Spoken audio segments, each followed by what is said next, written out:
হ্যাঁ বন্ধুরা, আজকে একটা নতুন আইটেম হচ্ছে, সেটা হচ্ছে পোনা মাছকে ভেজে নিয়েছি। 4 পিস পোনা মাছ, এই 4টে পিস পোনা মাছ আছে।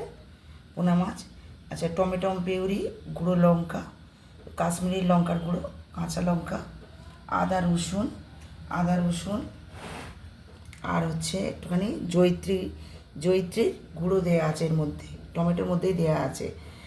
আর হচ্ছে এখানে রয়েছে রাই সর্ষে আর পোস্তকে গুঁড়ো করে নেওয়া হয়েছে, গুঁড়ো পোস্ত আর কি, একদম মিহি যেমন বাটা হয় ওরকম মিহি গুঁড়ো পোস্ত আর রাই সর্ষেকে একসঙ্গে বেটে নেওয়া হয়েছে। দিয়ে এবার কড়াই তেল দিয়েছি। এটা হবে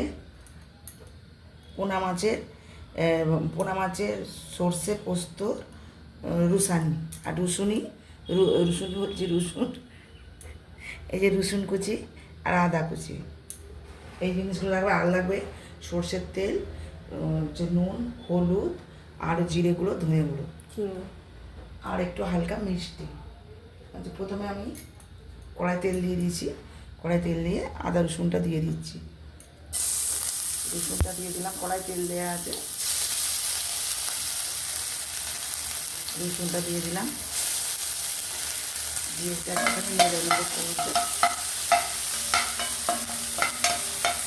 আর এতে ফোড়ন কিছু দেবো না, এতে স্ট্রেট ফোড়ন দেবো আমি, এই জিরে গুঁড়ো ধরে গুঁড়ো দিয়ে দেবো এখানে। এতে আর ফোড়ন দিচ্ছি না, কালো জিরে ফোড়ন দিতে পারেন বা এমনি জিরে দিয়ে ফোড়ন দিলেও ভালো।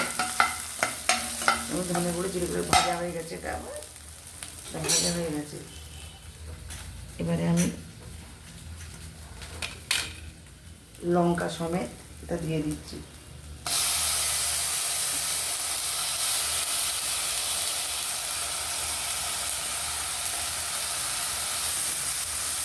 লঙ্কা সমেত এটা দিয়ে দিলাম তেলের মধ্যে।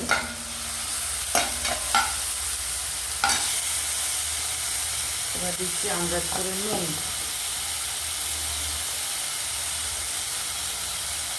একটুখানি কাই মতো হবে, তাই জন্য নুনটা দিলাম আন্দাজ করে। আর দেবো একটু শেষকালে পাতি লেবু দেবো, নামাবার সময় আমি একটু পাতি লেবু দেবো, আপনাদের দেখিয়ে দেবো।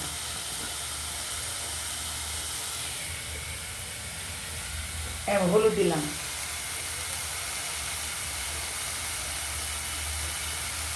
জলের বোতল নিয়ে চলে গেছে।